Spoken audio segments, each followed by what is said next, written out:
আল্লাহ বলছেন, ও বান্দা, তোদেরকে যন্ত্রণা দিয়ে আমি আল্লাহর কোনো লাভ নাই। তোদেরকে কষ্ট দিলে যে আমি খুশি হই, বিষয়টা তো তা না। কারণ আমি আল্লাহ তোদেরকে মায়া করে বানাইছি। তোদের মা তোদেরকে যতটুকু ভালোবাসে তার চাইতে 1000 গুণ আমি আল্লাহ তোদেরকে ভালোবাসি। তোর মা যদি তোর পায়ের মধ্যে কাঁটা ফুটলে ব্যথা পায়, আমি আল্লাহ তো তার চাইতে আরো বেশি মায়া করি তোকে। তো তোকে কষ্ট দিয়ে আমি আল্লাহর লাভ কি? ও বান্দা, তুই কি বুঝস না আমি তোর ভালো চাই? তুই কি বুঝস না আমি তোর কল্যাণ চাই? আর তুই বান্দা কি বুঝস না আমি আল্লাহ তো তোকে জান্নাতের মধ্যে দেখতে চাই। কারণ জান্নাতটা তো আমি আমার জন্য বানাইনি, জান্নাতটা তো ফেরেশতার জন্য বানাইনি। আমি চাই আমি আল্লাহ যে জান্নাত বানিয়েছি সেই জান্নাতের মধ্যে তোরা থাকবি, তোরা ঘুরবি, তোরা খাবি, তাইলে তো আমি আল্লাহ খুশি হব।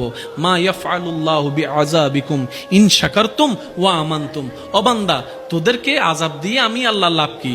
যদি তোরা আমি যা দিই যতটুকুই দিই কোনো প্রশ্ন করা ছাড়া যদি মেনে নিয়ে শুকরিয়া করতে পারস, ওয়া মানতুম, সর্বদা আমি রবের উপর ঈমান রাখতে পারস, তাহলে তোদেরকে আযাব দিয়ে আমার কোনো লাভ নাই। তো তার মানে তোরা শুধু শুকরিয়া কর আর আমার উপর বিশ্বাসটা রাখ, তোদের জন্য আমি আল্লাহ একাই যথেষ্ট হয়ে যাব।